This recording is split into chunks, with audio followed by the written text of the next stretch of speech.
السلام علیکم ورحمۃ اللہ وبرکاتہ۔ ان الحمد للہ نحمده ونستعینه ونستغفره ونعوذ باللہ من شرور انفسنا ومن سیئات اعمالنا من يهده الله فلا مضل له ومن يضلله فلا هادي له وأشهد أن لا إله إلا الله وأشهد أن محمدا عبده ورسوله أما بعد فإن خير الحديث كتاب الله وخير الهدى هدى محمد صلى الله عليه وسلم وشر الأمور محدثاتها وكل محدثة بدعة وكل بدعة ضلالة وكل ضلالة في النار. فقد قال الله تبارك وتعالى في كلامه الحكيم: يا أيها الذين آمنوا كتب عليكم الصيام كما كتب على الذين من قبلكم لعلكم تتقون أياما معدودات. وقال تعالى في موضع آخر: قل بفضل الله وبرحمته فبذلك فليفرحوا هو خير مما يجمعون.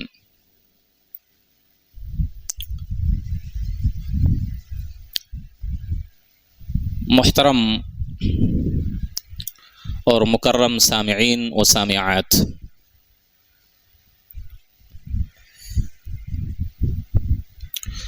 جس عنوان پر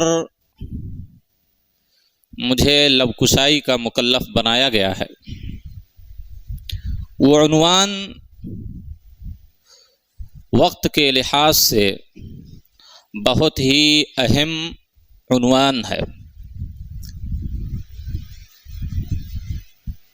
اور ظاہر سی بات ہے جب عنوان اہم ہے تو اس کے متعلق جو گفتگو ہوگی ظاہر سی بات ہے وہ اہم گفتگو ہوگی، کیونکہ اس عنوان کا تعلق ایک ایسے ماہ سے ہے، ایک ایسے مہینے سے ہے جس مہینے کی افضلیت و برتری اللہ رب العالمین نے خود بیان کی ہے، اور نبی صلی اللہ علیہ وسلم نے بے شمار اس کی اہمیت اور فضیلت احادیث صحیحہ میں بیان کی ہے۔ حاضرین گرامی، آپ ہمیشہ ہر سال سنتے ہیں کہ ماہ مبارک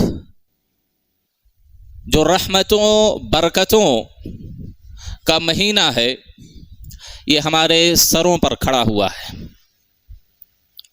بہت ہی قریب اور بہت ہی جلد ہم لوگ اس مبارک اور معزز مہینے کے اندر داخل ہونے والے ہیں، اور یہ مہینہ نبی صلی اللہ علیہ وسلم کی صحیح حدیث کے مطابق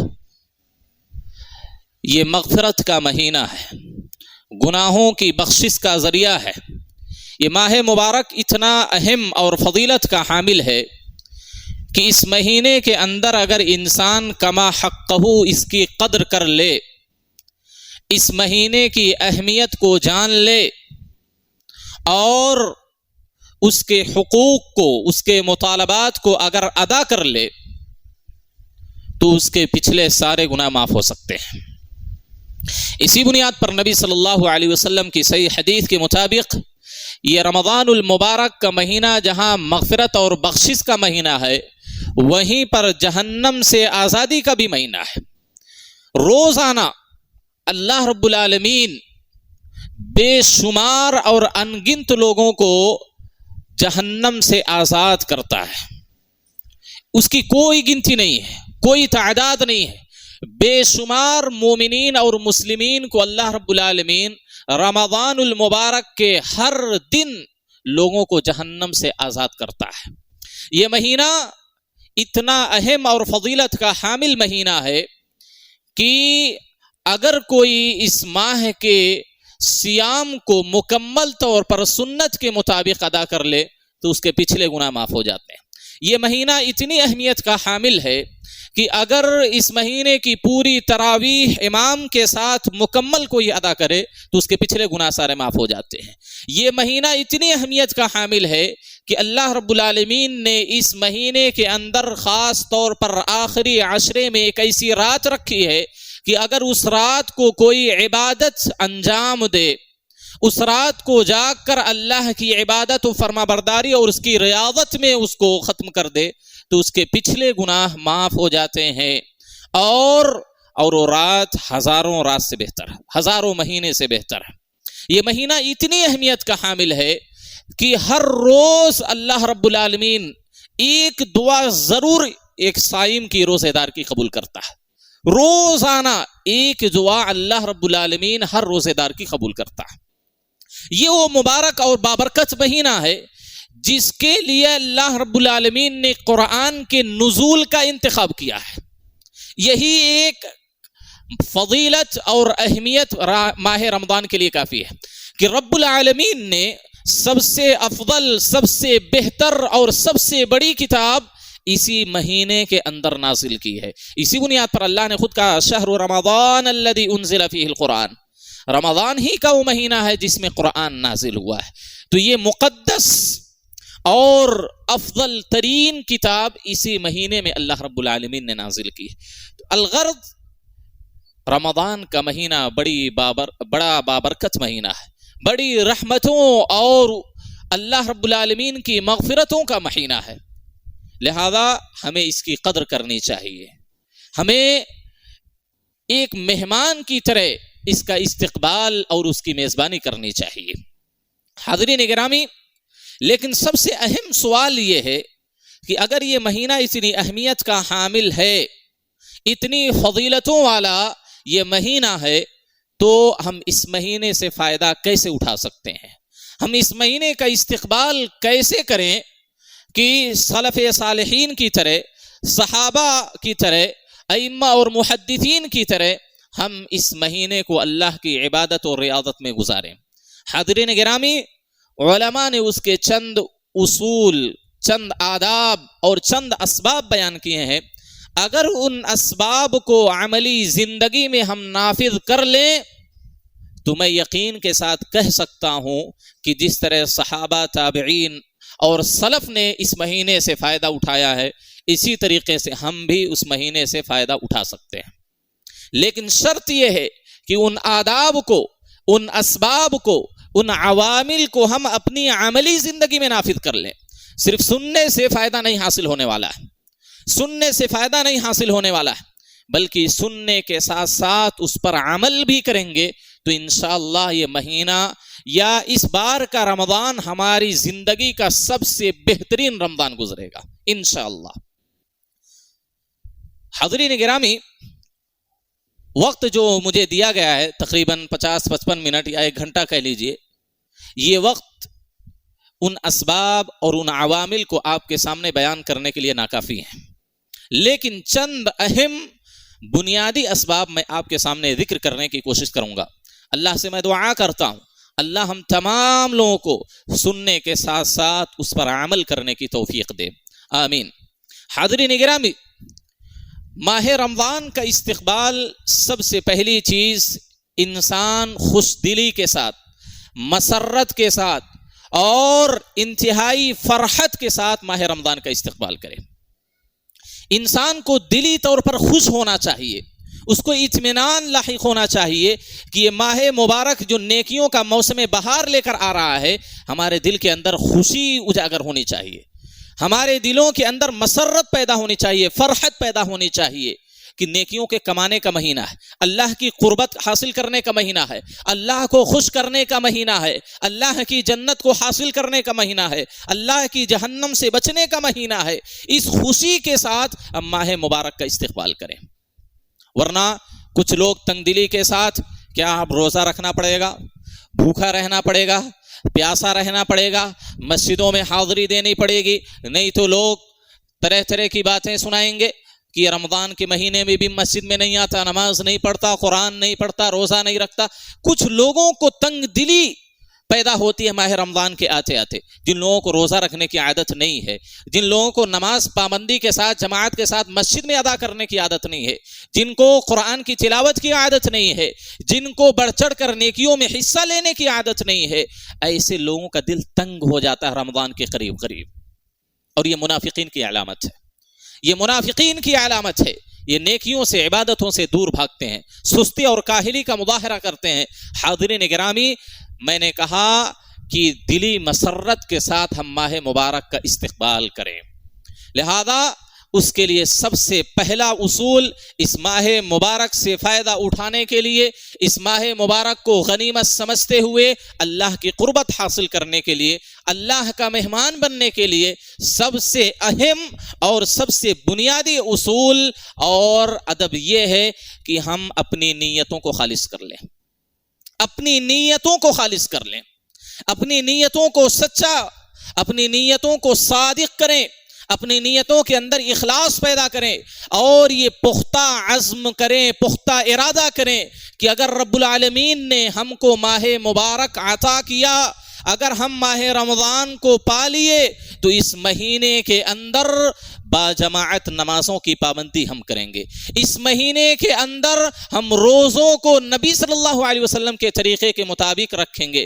ہم نے اگر اس ماہ مبارک کو پا لیا تو ہم نیکیوں میں بڑھ چڑھ کر حصہ لیں گے، اللہ رب العالمین کے اوامر کو بجا لائیں گے اور اللہ کی منہیات سے اپنے آپ کو باز رکھیں گے. اس بات کا پختہ ارادہ کریں، اس بات کا عزم مصمم کریں کہ ہم ماہ مبارک کے اندر کوئی بھی گناہ کا کام نہیں کریں گے، ہم ماہ مبارک کے اندر کوئی بھی نافرمانی نہیں کریں گے، ہم ماہ مبارک کے اندر اللہ کو ناراض نہیں کریں گے، ہم ماہ مبارک کے اندر اللہ کی قربت کے اسباب کو اپنائیں گے، جنت میں دخول کے جو راستے ہیں ان راستوں پر چلنے کی کوشش کریں گے. یہ عزم مصمم کرنا ہوگا، تب جا کر اللہ رب العالمین ہم کو توفیق دے گا. کہا جاتا نا، یہ کہاوت ہے، جیسی نیت جیسی نیت ویسی برکت.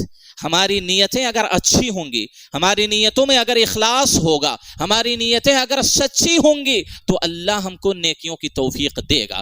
اگر ہم اس بات کا پختہ ارادہ کرتے ہیں، عزم مصمم کرتے ہیں کہ ماہ مبارک کے اندر ایک بھی نماز جماعت کے ساتھ نہیں چھوٹے گی، تو انشاءاللہ اس سچی نیت کی بنیاد پر، اس خالص ارادے کی بنیاد پر اللہ آپ کو اس بات کی توفیق دے گا کہ آپ 5 وقتہ نمازیں امام کے ساتھ، جماعت کے ساتھ مسجد میں ادا کریں گے.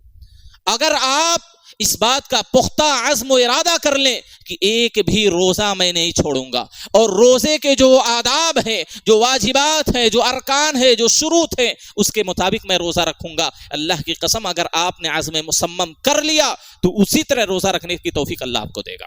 آپ نے اگر اس بات کی سچی نیت کر لی کہ قرآن کے کئی ختمات ہوں گے، میرے کئی مرتبہ میں قرآن کو ختم کروں گا، انشاءاللہ آپ کی سچی نیت کی وجہ سے اللہ آپ کو کئی مرتبہ قرآن ختم کرنے کی توفیق دے گا.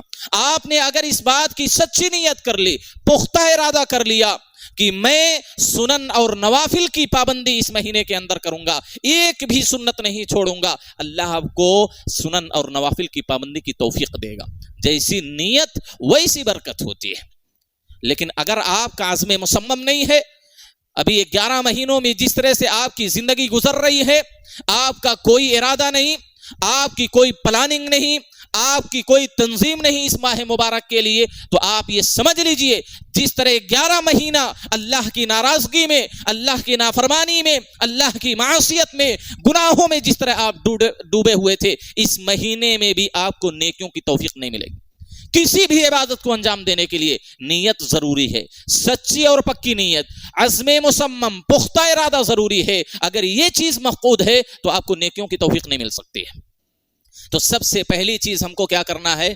اپنی نیتوں میں اخلاص پیدا کرنا ہے، اپنی نیتوں میں اخلاص پیدا کرنا ہے. سچی نیت، پختہ عزم و ارادہ لے کر ہم اس ماہ مبارک کا استقبال کریں کہ انشاءاللہ اس مہینے میں جتنا ہم سے عبادتیں ہو سکتی ہیں اتنی عبادتیں انجام دینے کی توفیق اللہ سے طلب کریں گے، اور اپنی طاقت کے حساب سے محرمات سے، گناہوں سے، معصیت سے، بدعات سے ہم بچنے کی کوشش کریں گے. انشاءاللہ آپ کی اس نیت کے مطابق اللہ آپ کے ساتھ سلوک کرے گا. آپ کو میں بتلاؤں، اگر سچی نیت سے آدمی شہادت بھی اللہ سے مانگے، اگرچہ وہ اللہ کے راستے میں شہید نہ ہو، بلغہ منازل الشہداء، تو اللہ رب العالمین اس کو شہیدوں کا مرتبہ عطا کرے گا۔ سوچئے شہادت کتنی بڑی نیکی ہے۔ جنت میں جانے کا سب سے شارٹ کٹ، سب سے مختصر راستہ اللہ کے راستے میں شہادت ہے، یہ جان لیں آپ۔ جنت میں جانے کا سب سے مختصر، سب سے چھوٹا راستہ کیا ہے؟ اللہ کے راستے میں اعلاء کلمت اللہ کے لیے شہید ہو جانا۔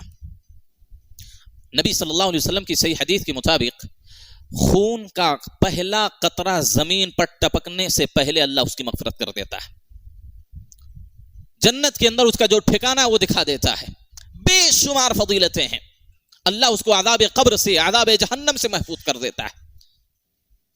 تو سب سے شارٹ کٹ راستہ جنت میں جانے کا اللہ کے راستے میں شہادت ہے۔ آپ صلی اللہ علیہ وسلم نے کہا من سأل الشہادت بصدق، اگر سچے دل کے ساتھ، عزم مصمم، خالص نیت، اگر وہ اللہ کے راستے میں شہید ہونے کا اللہ سے سوال کرے، توفیق مانگے، اگرچہ وہ بستر ہی پر اس کی موت ہوئی ہو، لیکن پھر بھی اللہ اس کو شہیدوں کے مرتبے پر فائز کرے گا۔ شہیدوں کا جو اجر و ثواب اللہ نے متعین کیا ہے، وہ اجر و ثواب اس کو حاصل ہوگا۔ آپ کو معلوم ہے اگر کسی انسان کی سچی اور پکی نیت ہو، عزم مصمم ہو کہ انشاءاللہ آج میں رات کو بیدار ہو کر تہجد کی نماز پڑھوں گا، عزم مصمم تھا، سچی نیت تھی، خالص ارادہ، لیکن وہ سو گیا، نہیں اٹھا، بیدار ہوا، ارے فجر کا وقت ہو رہا ہے، اللہ اس کو پوری رات تہجد پڑھنے کے برابر ثواب دے گا۔ کیوں دے گا بھائی؟ اس کی سچی نیت کی بنیاد پر، اخلاص کی بنیاد پر، اس کے عزم مصمم کی بنیاد پر اللہ پوری رات تہجد پڑھنے کے برابر اس کو ثواب دے گا۔ حالانکہ وہ تہجد پڑھا نہیں، لیکن نیت اس کی سچی تھی، نیتوں کے اندر اخلاص تھا، اللہ نہ پڑھنے کے باوجود بھی اس کو پوری رات تہجد پڑھنے کے برابر ثواب دے گا۔ حدیث کے اندر آتا ہے، نبی صلی اللہ علیہ وسلم فرماتے ہیں، عبداللہ بن عباس راوی حدیث ہے، صحیح بخاری کی روایت ہے، آپ کہتے ہیں فَمَنْ هَمَّ بِحَسَنَةٍ فَلَمْ يَعْمَلْهَا كَتَبَهَا اللَّهُ عِنْدَهُ حَسَنَةً كَامِلَةً، اگر کسی انسان نے کسی نیک کام کرنے کا ارادہ کیا، کوئی انسان کسی نیکی کے کرنے کا ارادہ کرتا ہے، عزم کرتا ہے، سچی نیت کے ساتھ، اخلاص کے ساتھ، فلم يعملها، لیکن کسی وجہ سے، کسی سبب کی وجہ سے وہ نیک کام نہیں کر پاتا، وہ نیک کام نہیں کر پاتا۔ مثلا ایک آدمی ہے، اس نے نیت کی کہ اس ماہ مبارک کے اندر میں اپنے معاشرے میں یا آس پڑوس میں جو بھی غریب مسکین ہے ان سارے لوگوں کی میں مدد کروں گا، جن چیزوں کی بھی ضرورت ان کو ہوگی وہ ساری ضرورتیں میں ان مسکینوں غریبوں کو مہیا کروں گا، لیکن بزنس میں اس کا لاس ہو گیا، خود اس کا خسارہ ہو گیا، کسی وجہ کی بنیاد پر اب وہ یہ کام نہیں کر پا رہا ہے، کیونکہ خود وہ مصیبت میں گرفتار ہے، وہ مصیبت میں خود پھنسا ہوا ہے، اس کو خود پیسے کی ضرورت ہے، اب وہ نہیں کر پا رہا ہے، لیکن اس نے سچی نیت کی تھی کہ پورے ماہ میں غریبوں مسکینوں کو کھانا کھلاؤں گا، ان کی ہر ضرورتوں کو پوری کروں گا، ان کا خیال رکھوں گا، لیکن نہ کرنے کے باوجود بھی اللہ ان ساری چیزوں کا ثواب اس آدمی کو دے گا۔ ایک آدمی ہے، سچی نیت کیا کہ وہ سنن اور نوافل کی پابندی کرے گا، مسجد میں با جماعت نماز ادا کرے گا، لیکن حادثہ ہو گیا، اللہ ہم سب کو بچائے، حادثہ ہو گیا یا سخت بیمار ہو گیا، وہ مسجد میں آ ہی نہیں سکتا، صف میں کھڑا ہی نہیں ہو سکتا ہے، لیکن اس کی سچی نیت کی وجہ سے 5 وقتہ جماعت کے ساتھ مسجد میں ادا کرنے کی جو فضیلت ہے اللہ رب العالمین اس کو ثواب دے گا۔ کیوں؟ سچی نیت۔ تو سچی نیت ہونی چاہیے۔ اللہ کے رسول نے کہا کسی نے نیکی کا کام کرنے کا ارادہ کیا، نہیں کر سکا، اللہ اپنے پاس مکمل نیکی اس کے نام عمل میں لکھتا ہے، اور اگر وہ نیکی کر لیتا ہے تو اللہ 10 نیکی سے لے کر 700 گنا، بلکہ 700 گنا سے کئی گنا زیادہ بڑھا کر اللہ رب العالمین اس کو نیکیاں دیتا ہے۔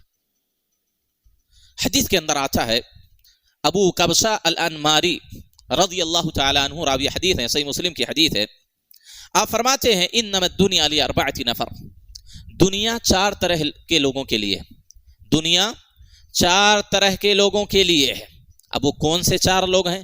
حدیث سنیں، نبی صلی اللہ علیہ وسلم فرماتے ہیں عبد رزقہ اللہ مالا وعلما، ایک وہ آدمی، ایک وہ بندہ جس کو اللہ نے مال بھی دیا ہو اور اللہ نے علم بھی دیا ہو، اللہ نے علم بھی دیا ہو اور مال بھی دیا ہو، اپنے علم کی وجہ سے وہ اللہ رب العالمین سے ڈرتا ہو۔ ڈرنے کا مطلب کیا ہے؟ وہ اللہ کی نافرمانی سے بچتا ہو، گناہ اور معصیت سے دور رہتا ہو، اللہ نے جن چیزوں کے کرنے کا حکم دیا ہے ان سارے اوامر کو بجا لاتا ہو، تو اپنے علم کی بنیاد پر وہ اللہ سے ڈرتا ہے۔ اور حدیث کے اندر آتا ہے وَيَصِلُ فِيهِ رَحِمَهُ، اور وہ اپنے رشتہ داروں کو جوڑتا ہے، رشتہ داریوں کو ختم نہیں کرتا بلکہ رشتہ داروں کو جوڑتا ہے۔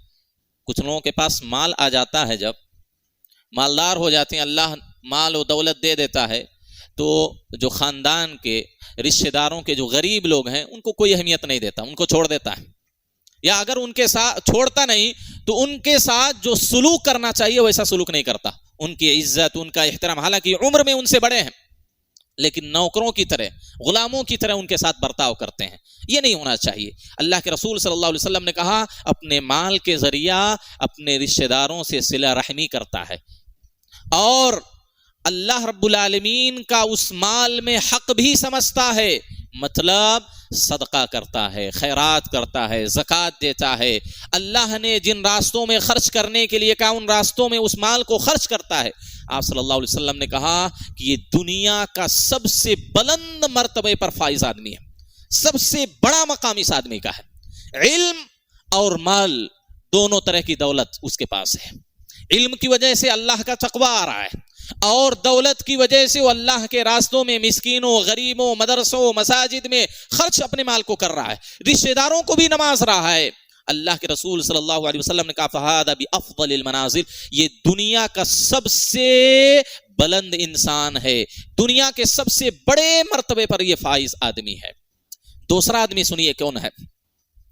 وَعَبْدٍ رَزَقَهُ اللَّهُ عِلْمًا، ایک وہ آدمی جس کو اللہ نے علم کی دولت دی لیکن مال نہیں دیا۔ غور سے سنیں یہ جملہ، اللہ نے علم کی دولت دی، مال نہیں دیا، دولت اتنی نہیں دی۔ اللہ کے رسول صلی اللہ علیہ وسلم فرماتے ہیں فَهُوَ صَادِقُ النِّيَّةِ لِلَّهِ، لیکن وہ اپنی نیت میں سچا ہے، اس کی نیتوں میں اخلاص ہے، اس کا یہ ارادہ تھا، یہ اس کا عزم مصمم تھا کہ لو ان لی مالا لعملت بعمل فلان، اگر اللہ نے مجھے بھی مال دیا ہوتا تو جس طرح فلاں آدمی اللہ کے راستے میں اپنے مال کو خرچ کرتا ہے، غریبوں پر، یتیموں پر، مسکینوں پر اپنے مال کو لٹاتا ہے، مساجد بنواتا ہے، مدارس میں پیسہ خرچ کرتا ہے، یتیموں کی مددگیری کرتا ہے، بیواؤں کی مدد کرتا ہے، اگر اللہ نے مجھے بھی مال دیا ہوتا تو یہ پوری دنیا کی دولت میں اللہ کے راستے میں اسی طرح خرچ کر دیتا۔ اللہ کے رسول صلی اللہ علیہ وسلم نے کہا فَهُوَ بِنِيَّتِهِ فَأَجْرُهُمَا سَوَاءٌ، وہ اپنی نیت کی بنیاد پر اس مقام و مرتبے کو پہنچ جاتا ہے جو پہلا انسان کو مقام و مرتبہ حاصل ملا ہے۔ گویا کہ ایک انسان کو اللہ نے پوری دنیا کے برابر دولت دی، اور وہ دنیا کی پوری دولت اللہ کے بتلائے ہوئے راستے میں خرچ کرتا ہے، اس کا ایک مقام ہے۔ اللہ نے کہا سب سے اونچا مقام اس کا ہے۔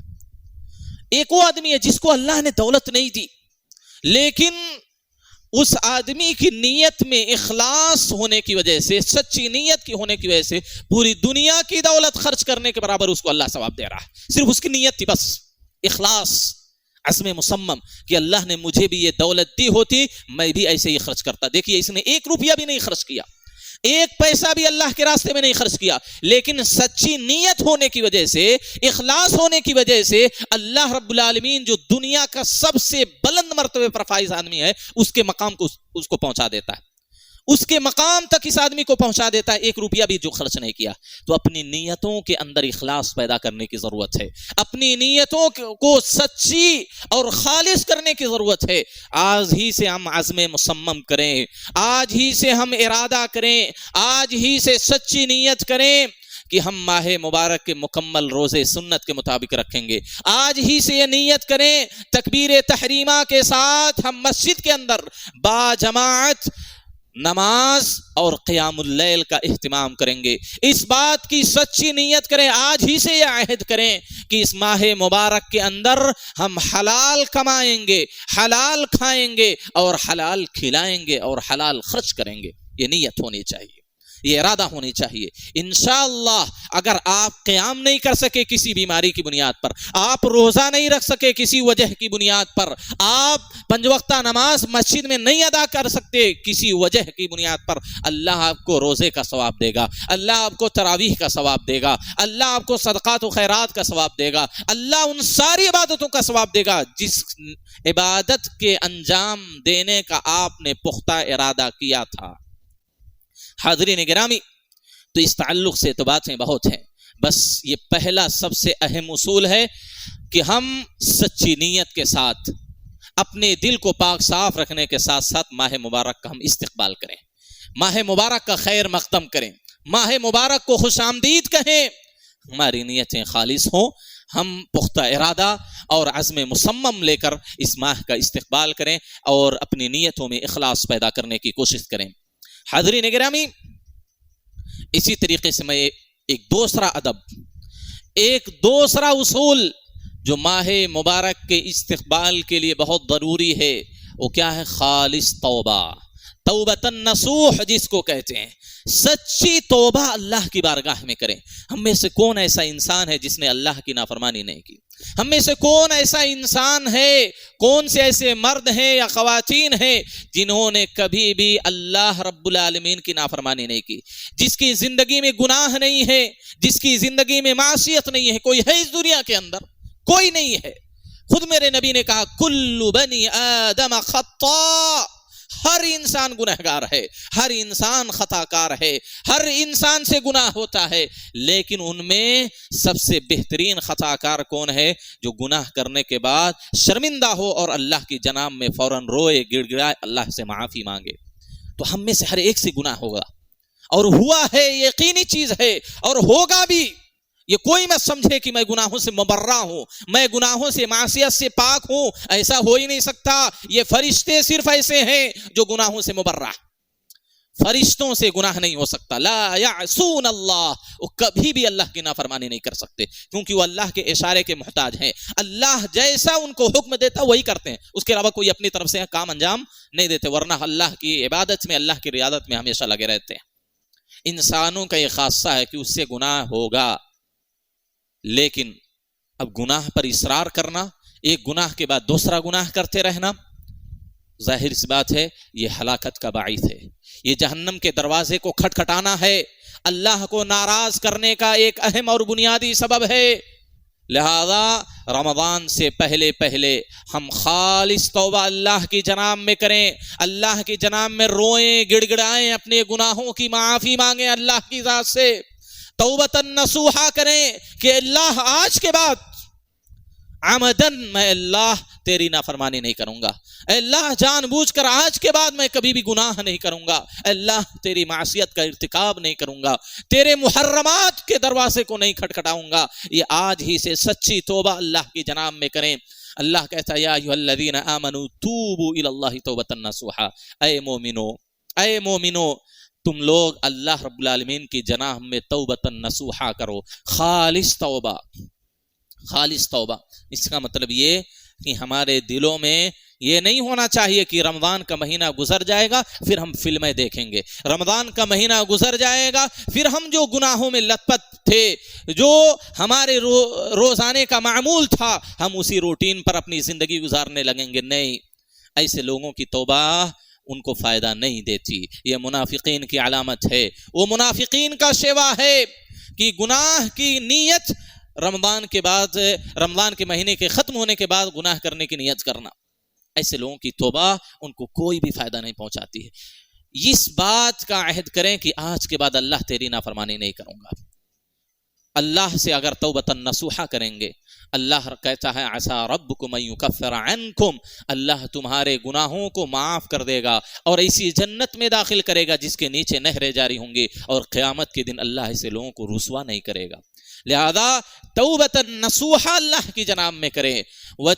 یا اللہ رب العالمین کہتا ہے کہ تم تمام لوگ مل کر اللہ کی جناب میں توبہ کرو، شاید کہ تم لوگ کامیاب ہو جاؤ، شاید کہ تم لوگ فلاح پا جاؤ۔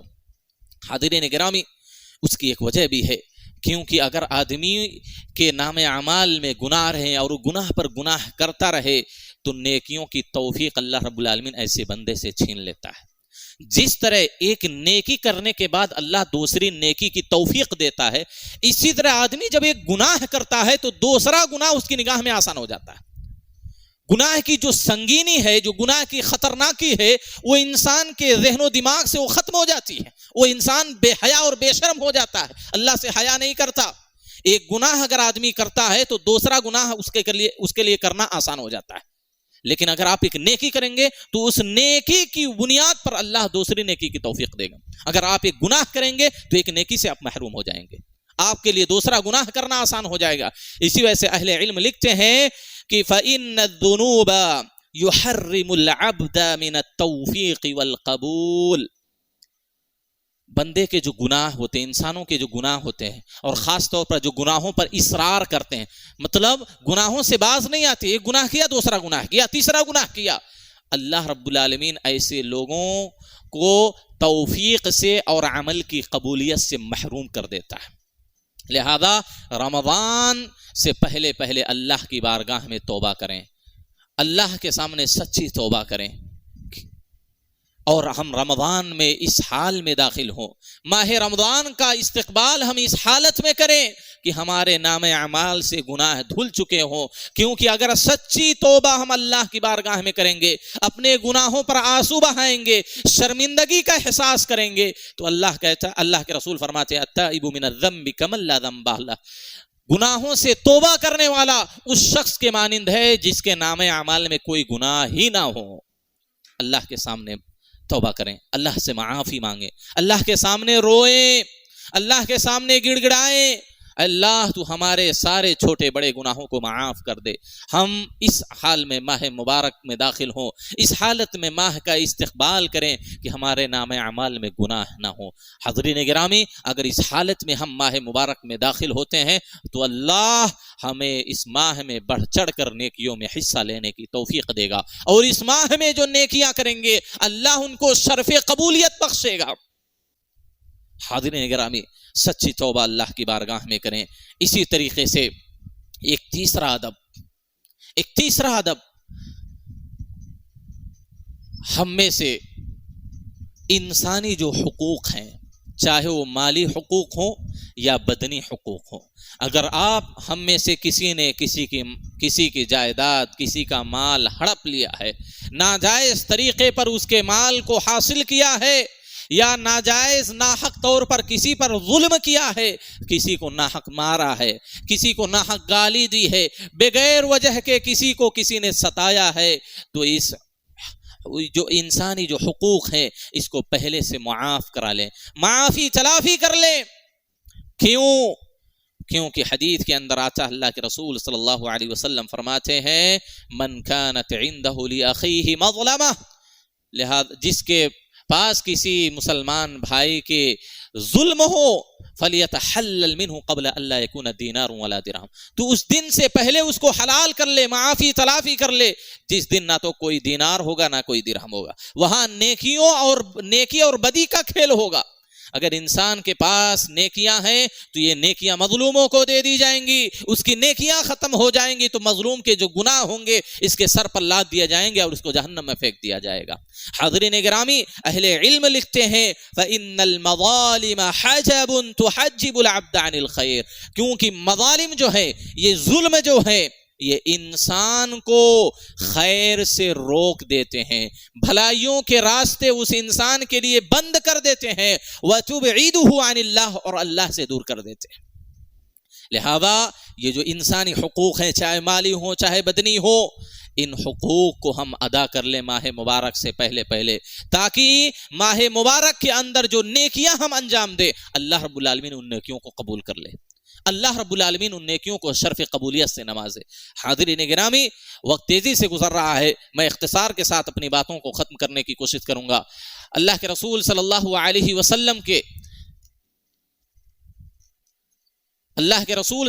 علیہ وسلم نے اپنی زندگی میں کبھی بھی کسی انسان پر ظلم نہیں کیا، لیکن پھر بھی آخری وقت میں آپ نے صحابہ کو جمع کرنے کے بعد صحابہ کی جماعت کے سامنے آپ نے کہا کہ اگر میں نے ناحق کسی کو مارا ہے، کسی پر ظلم کیا ہے، تو آج وہ مجھ سے بدلہ لے لے۔ اللہ اکبر!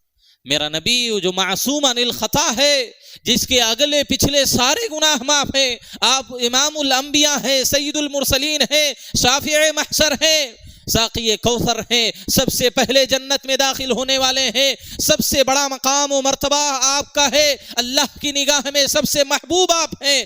جب آپ کی ذات نے کبھی بھی کسی پر ظلم نہیں کیا ہے، لیکن پھر بھی آپ نے آخری وقت میں صحابہ کی جماعت سے کہا اگر میں نے کسی پر ظلم کیا ہے، ناحق کسی کو کچھ کہا ہے، کسی کو ستایا ہے، تو آج مجھ سے وہ بدلہ لے لے۔ اللہ اکبر! ذرا سوچئے، نبی صلی اللہ علیہ وسلم معصوم عن الخطا ہے، ہماری زندگی گناہوں سے بھری پڑی ہے، ہم لوگ گناہوں کے دلدل میں دھنستے جا رہے ہیں، ہم روزانہ اللہ کی بے شمار نافرمانیاں کر رہے ہیں، لیکن پھر بھی ہم کو احساس نہیں اس بات کا کہ کب مظلوم اپنا ہاتھ اللہ کی بارگاہ میں اٹھائے، ہمارے اوپر بد دعا کر دے اور اللہ رب العالمین کی رضا و خوشنودی ہم پر حرام ہو جائے۔ حاضرین گرامی، مظلوم کی بد دعا کبھی بھی رد نہیں ہوتی، اگرچہ وہ انسان کافر ہو، اگرچہ وہ مشرک ہو۔ ایک مشرک اگر مظلوم ہے، ایک مومن کے خلاف وہ بد دعا کر دیتا ہے، تو اللہ رب العالمین اس کی بد دعا کو بھی ضرور سنتا ہے۔ نبی صلی اللہ علیہ وسلم نے کہا مظلوم کی بد دعا چنگاری کی طرح ہے، شرارہ حدیث کے اندر لفظ آتا ہے، اوپر کو اٹھتی ہے، اور کوئی بھی آڑ، کوئی بھی حجاب مظلوم کی بد دعا اور اللہ کے سامنے نہیں ہوتا ہے، فوراً اللہ کے پاس وہ بد دعا پہنچتی ہے۔ ایک کافر بھی اگر ہمارے اوپر بد دعا کر دے، کافر کو بھی اوپر آپ نے ظلم کیا ہے، ناحق اس کو ستایا ہے، وہ بھی اگر بد دعا ایک مومن کے خلاف کر لے تو اللہ رب العالمین ضرور اس کو سنے گا۔ حاضرین گرامی، لہذا حقوق انسانی سے ہم کو پاک اور منزہ ہونا ضروری ہے رمضان سے پہلے پہلے، تاکہ رمضان کے اندر اللہ ہم کو نیکیوں کی توفیق دے، اللہ رب العالمین کی قربت ہم کو حاصل ہو سکے، ہم بھلائیاں اور نیکیاں اس مہینے کے اندر انجام دے سکیں۔ حاضرین گرامی، اسی طریقے سے ایک چوتھا اصول، نمازوں کی، خاص طور پر فرض نمازوں کی پابندی کریں۔ ہمیں 11 مہینے کے اندر جس طرح جب چاہتے ہیں گھر میں نماز پڑھ لیے، مسجد میں آئے، سورج نکلنے کے وقت فجر کی نماز ادا کر لیے، عصر کی مغرب میں پڑھ لیے، یہ معمول ہمارا نہیں ہونا چاہیے، یہ نہیں ہونا چاہیے۔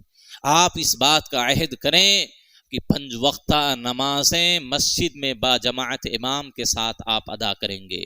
نمازوں کی پابندی بہت ضروری ہے ماہ مبارک میں، اور اس کے ساتھ ساتھ سنن اور نوافل کی بھی پابندی ضروری ہے۔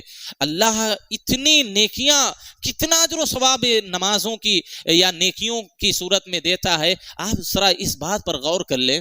ان لخلوف فم الصائم اطیب عند اللہ من ریح المسک، کہ ایک روزے دار کی منہ کی جو بدبو ہوتی ہے، روزے دار کی منہ کی جو بدبو ہے، اللہ کی نگاہ میں مشک عنبر سے بھی زیادہ محبوب اور پاکیزہ ہے۔ ایک منہ کی جو بدبو ہوتی ہے، اتنی خراب ہوتی ہے وہ بدبو، اتنی خراب وہ بدبو ہوتی ہے کہ ایک بیوی شوہر کی منہ کی بدبو قبول نہیں کرتی، یا شوہر بیوی کی منہ کی بدبو قبول نہیں کرتا، اس کو پسند نہیں کرتا۔ لیکن اللہ رب العالمین اپنے مومن بندے کے روزے کی حالت میں اس کے منہ سے جو بدبو آتی ہے، اللہ کو مشک عنبر سے بھی زیادہ پسند ہے۔ آپ سوچئے، اور اس حالت میں اگر رمضان کے مہینے میں کوئی 5 وقتہ نمازوں کی پابندی کرے اور نوافل سنن کی پابندی کرے، تو اللہ کو نیکیاں کتنی محبوب ہوں گی۔ آپ ذرا سوچئے، ایک مومن کی منہ کی بدبو اللہ کو اتنی پسند ہے، اتنی محبوب ہے، اتنی پاکیزہ اللہ کی نگاہ میں، اگر اس مہینے میں ہم نیکیاں کریں گے تو اللہ کتنا ان نیکیوں کو پسند کرے گا، آپ اندازہ نہیں کر سکتے، آپ اندازہ نہیں لگا سکتے۔ حاضرین گرامی، تو خاص طور پر پنج وقتہ نمازوں کی پابندی اور سنت قبلیہ سنت بعدیہ جو ہیں ان کو بھی لازم پکڑیں، کیونکہ اس مہینے کے اندر کوئی بھی نیکی چھوٹی نہیں ہوتی۔ البتہ یہ جو مشہور حدیث بیان کرتے ہیں لوگ کہ ایک فرض نماز کا ثواب ماہ مبارک کے اندر، رمضان کے اندر 70 فرض کے برابر دیا جاتا ہے، اور سنت کا اجر و ثواب فرض کے برابر ہوتا ہے۔ یہ حدیث ضعیف موضوع ہے، لیکن اللہ اس سے بھی زیادہ دے سکتا ہے، اللہ اس سے بھی زیادہ دے سکتا ہے۔ اللہ نے خود کہا نا، اللہ کے رسول صلی اللہ علیہ وسلم نے کہا ایک نیکی 10 گنا سے لے کر 700 اور 700 گنا سے بھی زیادہ دے گا۔ کیسے اجر و ثواب یہ 700 گنا سے بھی زیادہ بڑھے گا؟ جیسی جیسی ہماری عبادتیں سنت کے مطابق ہوں گی اور جیسے جیسے اخلاص زیادہ ہوگا ہمارے اجر و ثواب میں بھی اضافہ ہوگا۔ اگر اخلاص میں کمی ہوتی جائے گی، سنت میں کمی ہوتی جائے گی، ارکان و شروط میں کمی ہوتی جائے گی، اسی طرح اجر و ثواب میں بھی کمی ہوتی جائے گی۔ اسی طریقے سے ایک اہم چیز اس ماہ مبارک کے اندر کثرت سے قرآن کی تلاوت کرنا۔ یہ ماہ مبارک کا قرآن سے بڑا گہرا ربط ہے اور تعلق ہے۔ آخر سوچئے، حرمت والے 4 مہینے ہیں، ذوالحجہ کتنا اہم مہینہ ہے، لیکن اللہ نے اس مہینے میں قرآن کو نازل نہیں کیا۔ اللہ نے محرم میں نازل نہیں کیا، اللہ نے دیگر حرمت والے مہینوں میں نازل نہیں کیا، آخر اللہ نے رمضان ہی کے اندر قرآن کو نازل کیوں کیا؟ اس کا مطلب یہ ہوا کہ قرآن اور ماہ مبارک کا بڑا گہرا تعلق ہے۔ اسی بنیاد پر سلف صالحین کے متعلق آتا ہے کہ وہ ہر دن قرآن کو ختم کیا کرتے تھے، بلکہ امام شافعی وغیرہ کے متعلق آتا ہے کہ ہر رمضان میں وہ 60 مرتبہ قرآن ختم، 60 مرتبہ قرآن ختم۔ اور ہمارا حال کیا ہے؟ 1 مرتبہ بھی ہم قرآن ختم نہیں کرتے۔ کتنے ایسے لوگ ہیں جو 10 پارہ بھی نہیں پڑھ پاتے قرآن؟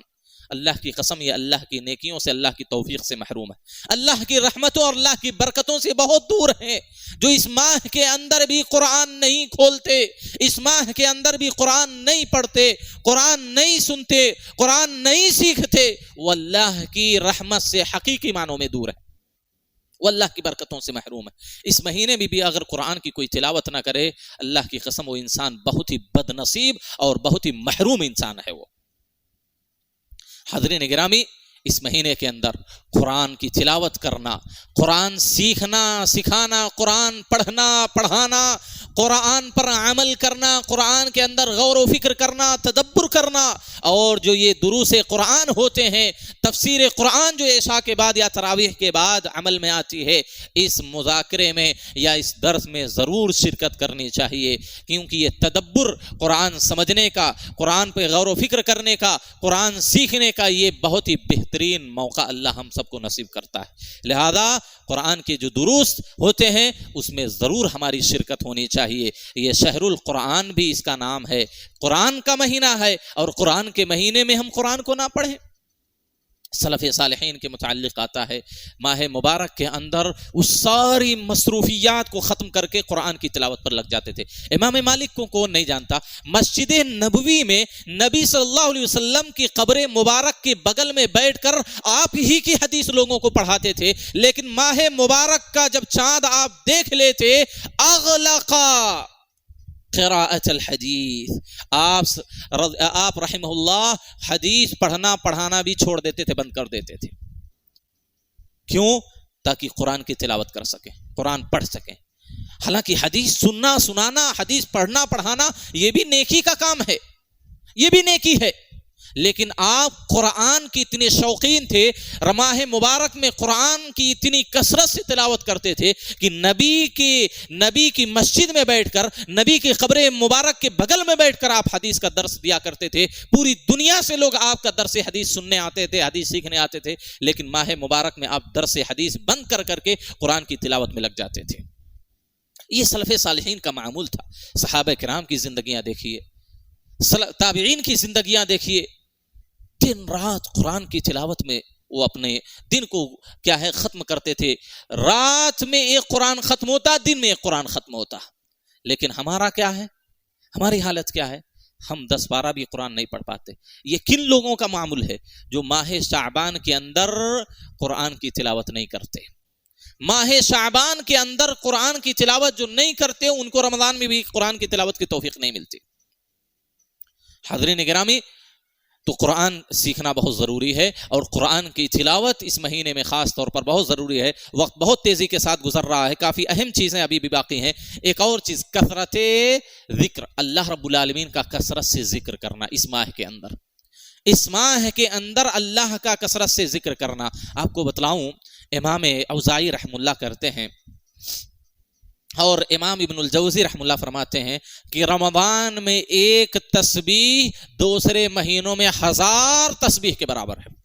ایک مرتبہ آپ نے سبحان اللہ کہا تو گویا کہ آپ کو دیگر مہینوں کے بالمقابل 1000 مرتبہ تسبیح بیان کرنے کے برابر ثواب ملتا ہے. یہ اہمیت ہے رمضان کی، یہ اہمیت ہے رمضان کی. تو رمضان میں کثرت سے اللہ کا ذکر کریں. اسی طریقے سے ایک اہم چیز، رمضان کے مہینے میں روزے سے متعلق اور اسی طریقے سے تراویح کے متعلق یا جو بھی نیکیاں انجام دی جاتی ہیں، خاص طور پر روزے کے احکام و مسائل اور قیام اللیل کے احکام و مسائل کو بھی سیکھنا ضروری ہے.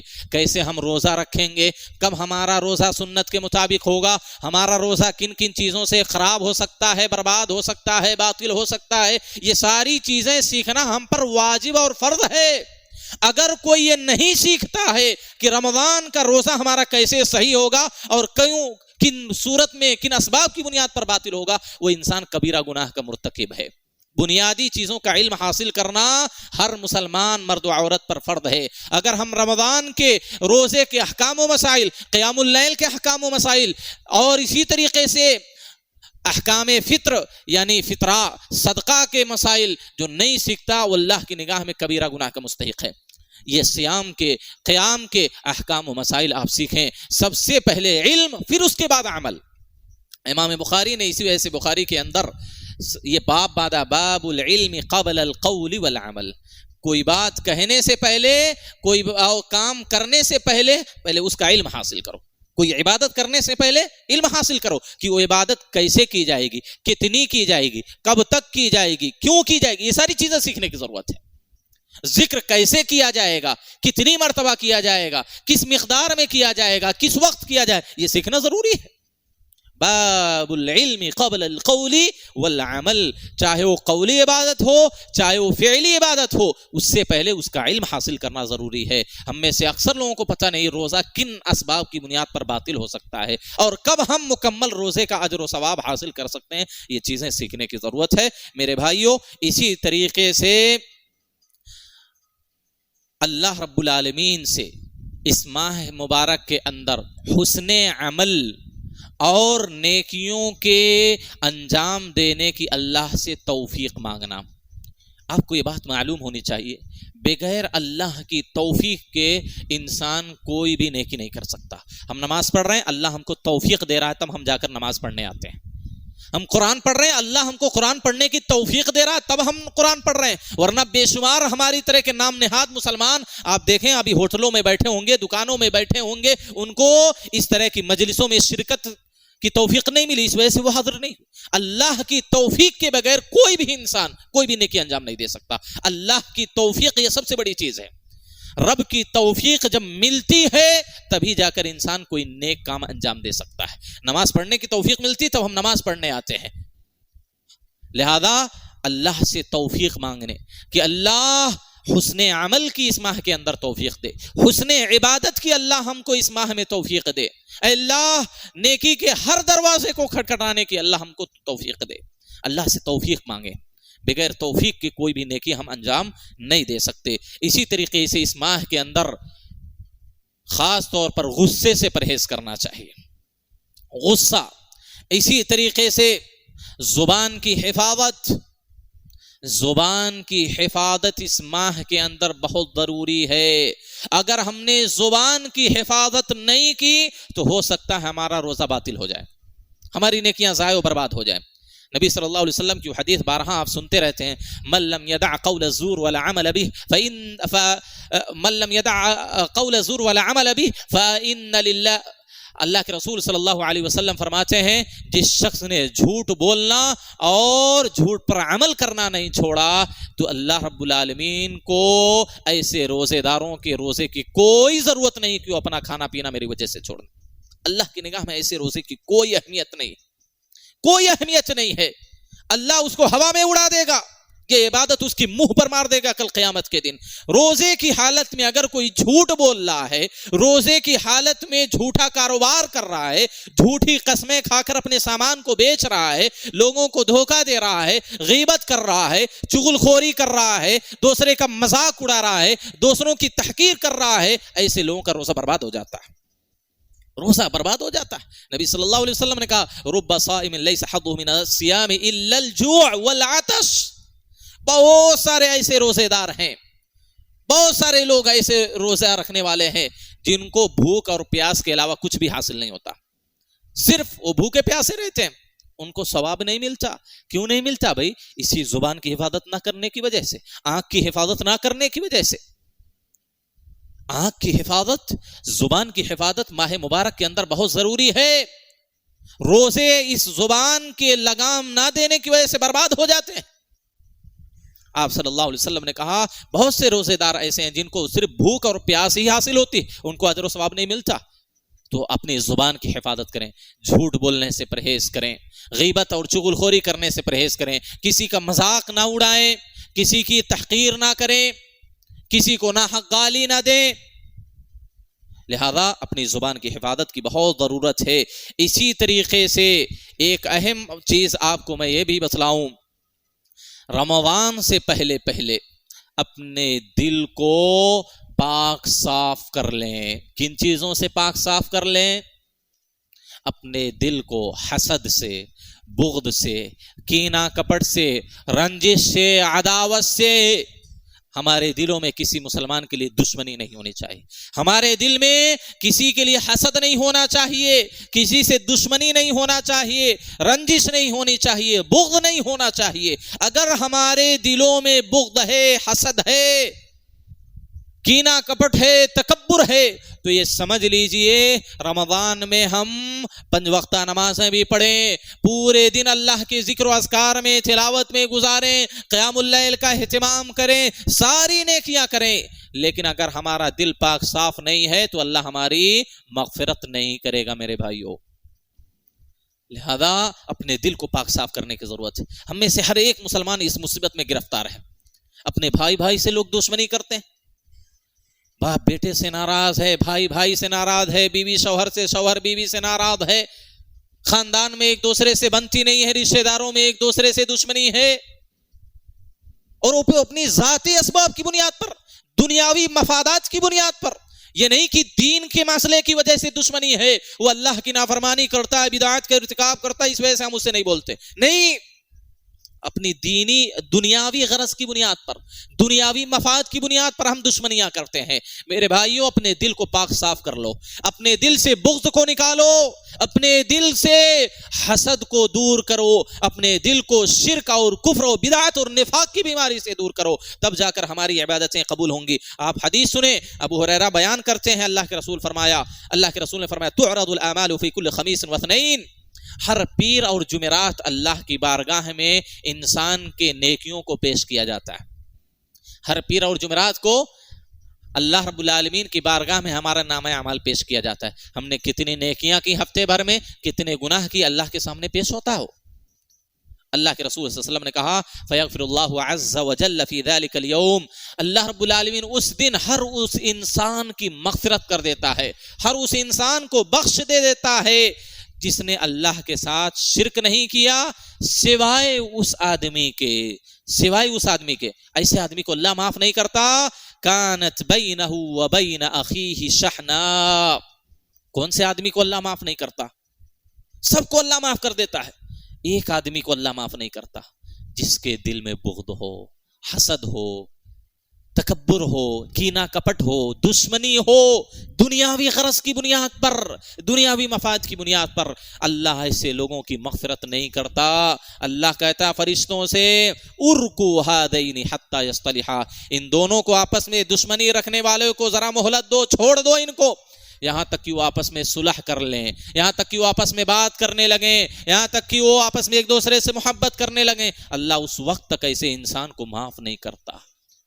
آپ سوچیں، ہم نیکیاں کر رہے ہیں لیکن کیا یہ بیماری میں ہم مبتلا نہیں ہیں؟ اس بیماری میں ہم گرفتار نہیں ہیں؟ بلکہ اس کی خطرناکی آپ کو یہ بھی بتلاؤں کہ اللہ کے رسول صلی اللہ علیہ وسلم نے ایسے لوگوں پر بد دعا کی، بلکہ جبریل امین نے بد دعا کی، فرشتوں کے سردار نے بد دعا کی، اور آپ صلی اللہ علیہ وسلم نے اس پر آمین کے ذریعہ مہر لگا دی کہ جو انسان رمضان کا مہینہ پائے وہ اپنے آپ کی مغفرت نہ کروا سکے، ایسا انسان جہنم میں داخل ہو، اللہ کی رحمت سے دور ہو۔ حدیث کے الفاظ ہیں وَلَمْ يُغْفَرْ لَهُ فَدَخَلَ النَّارِ، اس کی بخشش نہ ہو، رمضان کا مہینہ پایا اپنی بخشش نہیں کروا سکا، ایسا انسان جہنم میں داخل ہو اور اللہ کی رحمت اور برکت سے دور ہو۔ اللہ کے رسول صلی اللہ علیہ وسلم سے جبریل نے کہا کہو آمین، فَقُلْتُ آمین، تو میں نے کہا آمین۔ ذرا سوچئے، فرشتوں کا سردار بد دعا کر رہا ہے اور مخلوق میں سب سے بہترین مخلوق امام الانبیاء اس پر آمین کہہ رہی ہے، کیا یہ بد دعا رد ہو سکتی ہے؟ کیا یہ بد دعا رد ہو سکتی ہے؟ نہیں ہو سکتی۔ میرے بھائیوں، ہم سب کو اللہ اس مہینے کو عطا کرنے والا ہے، اپنے دلوں کو پاک کر لیں، اپنے دلوں کو صاف کر لیں، تاکہ جو نیکیاں ہم چھوٹی موٹی اس مہینے میں کر سکیں اللہ اسی وجہ سے ہماری مغفرت کر دے، ہم کو معاف کر دے۔ اپنے دلوں کو پاک صاف کر لیں۔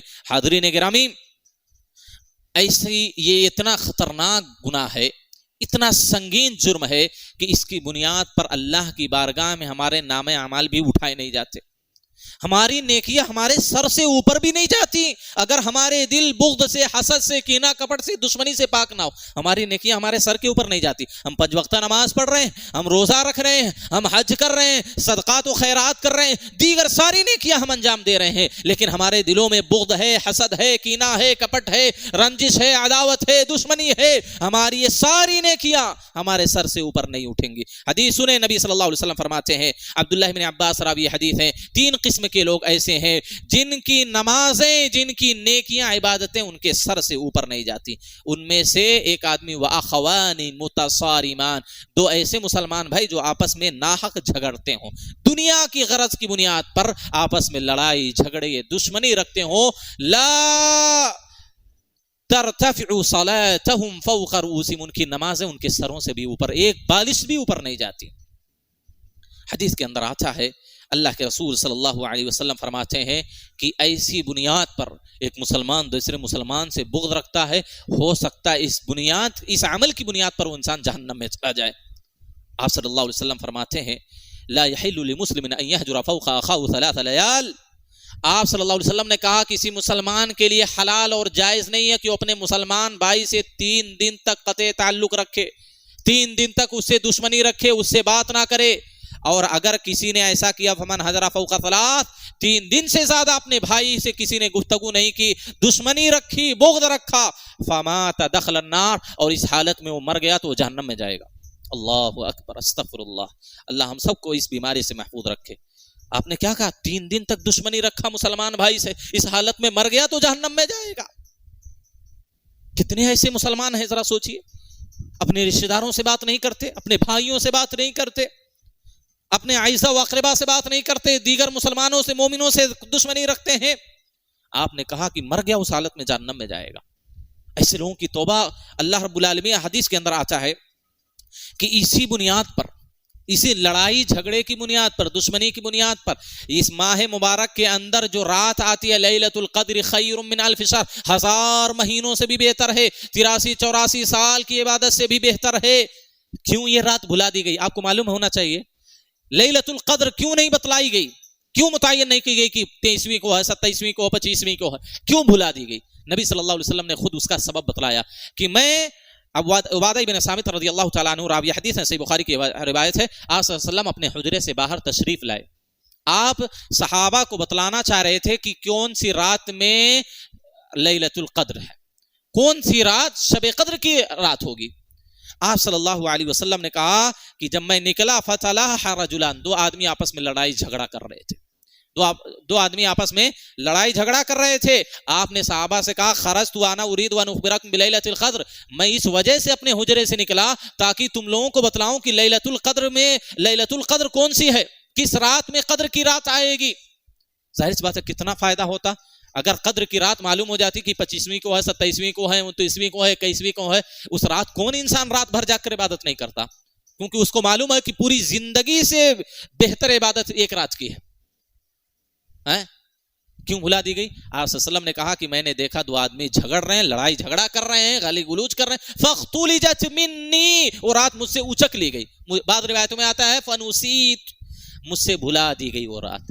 کیوں؟ اتنی بڑی خیر سے، اتنی بڑی نیکی سے، اتنی بڑی رحمت اور برکت سے ہم محروم کیوں ہو گئے؟ لڑائی جھگڑے کی وجہ سے، لڑائی جھگڑے کی وجہ سے. تو یہ بہت بڑا گناہ ہے حاضرین گرامی، اس سے ہم کو سب کو پرہیز کرنا ہے. وقت بہت تیزی کے ساتھ ایک اور حدیث آپ کو سنا کے بات کو ختم کرتا ہوں. قطع رحمی، قطع رحمی جو اپنے رشتہ داروں سے بات نہیں کرتے، اپنے رشتہ داروں کو دور رکھتے ہیں، ایسے لوگوں کے بھی عمل اللہ قبول نہیں کرتا. حدیث کے اندر آتا ہے کہ ہر جمعرات کو یعنی جمعے کی رات کو اللہ رب العالمین کی بارگاہ میں سارے انسانوں کے نام اعمال پیش کیے جاتے ہیں. حدیث کے اندر آتا ہے فلا يقبل عمل قاطع رحم، تو قطع رحمی کرنے والے کا عمل قبول اللہ نہیں کرتا ہے، بلکہ یہ ایسا گناہ ہے، لڑائی جھگڑا، دشمنی، بغض و حسد. آپ صلی اللہ علیہ وسلم نے کہا بسا اوقات انسان اسلام اور ایمان سے ہاتھ دھو بیٹھ سکتا ہے. آپ نے خود کہا، وقت نہیں اسی وجہ سے سرسری طور پر میں آپ کو بات کہتا ہوں. آپ نے کہا فَإِنَّ فَسَادَ ذَاتَ الْبَيْنِ هِيَ الْحَالِقَةُ، لڑائی جھگڑا، رنجش و عداوت، دو لوگوں کے درمیان دوری پیدا کرنا، دو لوگوں کو جدا کرنا، دور کرنا، یہ اتنا بڑا گناہ. آپ نے کہا ہی الحالقہ، یہ موڈ دینے والی ہے، چھل دینے والی ہے، صاف کر دینے والی ہے. لا قل تحلق الشعر، میں یہ نہیں کہتا کہ یہ بالیوں کو چھل دینے والی ہے، سروں کو موڑ دینے والی ہے، ولیکن تحلق الدین، یہ آپ کے دین کو صاف کر دینے والی ہے. کتنا بڑا گناہ ہے. ہم اپنے دین سے بھی ہاتھ دھو بیٹھ سکتے ہیں، ہمارا اسلام، ہمارا ایمان ہم سے دور جا سکتا ہے. یہ اتنا بڑا گناہ ہے، دشمنی، رنجش، عداوت، بغض، حسد، کہ انسان کا دین و ایمان برباد ہو سکتا ہے. آپ نے کہا کہ لا قول، میں یہ نہیں کہتا کہ یہ سر کو، بالوں کو موڑ دینے والی، ولیکن تحلق الدین کلہ، بلکہ آپ کے پورے دین کو ختم، پورے دین کو صاف کر دینے والی چیز ہے. لہذا اس ساری چیزوں سے بچنا ہے. اور اخیر میں ایک بات، یہ سارے آداب ہیں، ان آداب کو اگر ہم بجا لائیں، ان آداب کے حساب سے ہم ماہ رمضان کا استقبال کریں، تو میں قسم کھا کر کہہ سکتا ہوں کہ جس طرح ہمارے سلف نے اس مہینے کو گزارا ہے، اسی طرح ہم اس مہینے کو گزار سکتے ہیں. جس طرح ہمارے سلف نے اس مہینے سے فائدہ اٹھایا ہے، اس طرح ہم بھی اس مہینے سے فائدہ اٹھا سکتے ہیں. جس طرح ہمارے سلف اس مہینے کو پا کر غنیمت سمجھتے ہوئے اللہ کو راضی کر لیے، ہم بھی اللہ کو راضی کر سکتے ہیں. ان آداب اور ان اصول کو اگر ہم نے اپنا لیا تو ہو سکتا ہے اللہ کی جنت میں ہم داخل ہو جائیں، اللہ کو راضی کر لیں، اللہ کو خوش کر لیں، اپنی مغفرت کروا لیں، اللہ کی جہنم سے، اللہ کے عذاب قبر سے ہم دور ہو جائیں. حاضرین گرامی، شرط یہ ہے کہ جو اصول اور آداب آپ کے سامنے بیان کیے گئے ہیں، ان اصول اور آداب کو اپنی زندگی میں نافذ کر لیں. چند اور چیزیں، ایک دو منٹ کا وقت اور آپ کا لینا چاہتا ہوں. یہ بڑی اہم چیزیں ہیں. کیا؟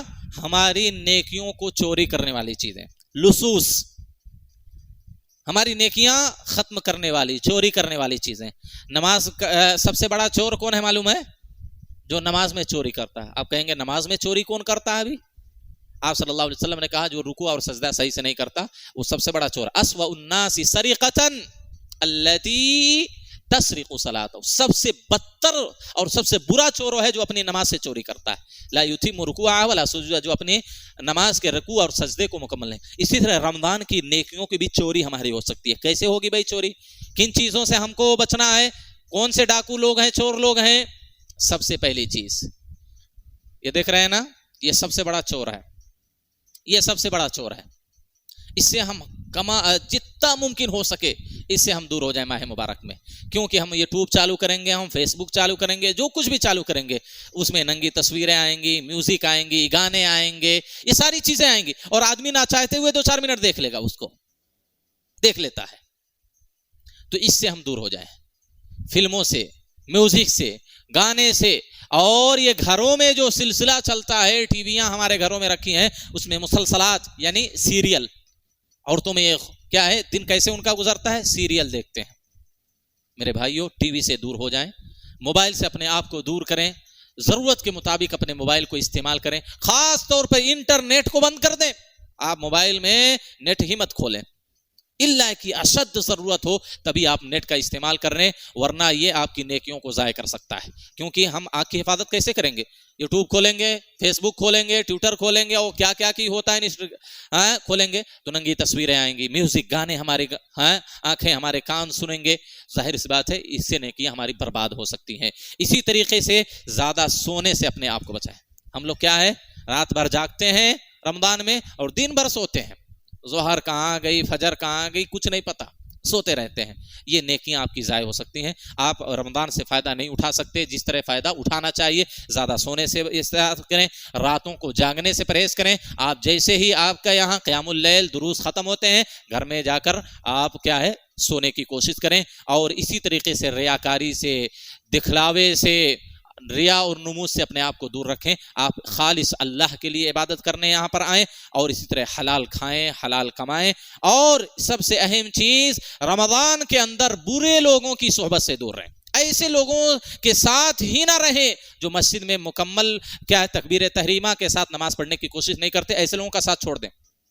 آپ رمضان میں دیکھتے ہوں گے خاص طور بڑی مسجدوں میں یہ نظارہ دیکھنے کو ملتا ہے. ظہر کی نماز آئے پڑھے، سنت تو پڑھنا نہیں، نماز پڑھے، دو چار کیا ہے دوست احباب وہاں اس کونے میں فین چالو کر کے بیٹھ گئے، چار احباب وہاں اس کیا ہے کونے میں چالو کر کے بیٹھ گئے، اور کیا کرتے ہیں دنیاوی باتیں، ہنسی مذاق غیبت چغل خوری، یہی سب ہوتی ہیں. دین کی باتیں نہیں ہوتی کہ کچھ مسئلے مسائل کا مذاکرہ ہو جائے، قرآن سیکھنے سکھانے کا مذاکرہ ہو جائے، نہیں، دنیاوی باتیں، ہنسی مذاق، موبائل چلانا، یہی سب ہوتا ہے. تو ایسے لوگوں سے آپ دور رہیں. عبداللہ بن مسعود رضی اللہ تعالیٰ عنہ، یہ رمضان کے مہینے میں دیکھنے کو ملتا ہے ہر مسجد میں تقریباً. یہ خاص طور پر ہم نے کہا بڑی مسجدوں میں یہ ماحول دیکھنے کو ملتا ہے. 4 لوگ وہاں ہیں، 4 لوگ وہاں ہیں، وہاں لیٹے ہوئے ہیں، بیٹھے ہوئے ہیں، ہنسی مذاق چل رہا ہے. عبداللہ بن مسعود رضی اللہ تعالیٰ عنہ ایک مرتبہ آئے مسجد میں داخل ہوئے.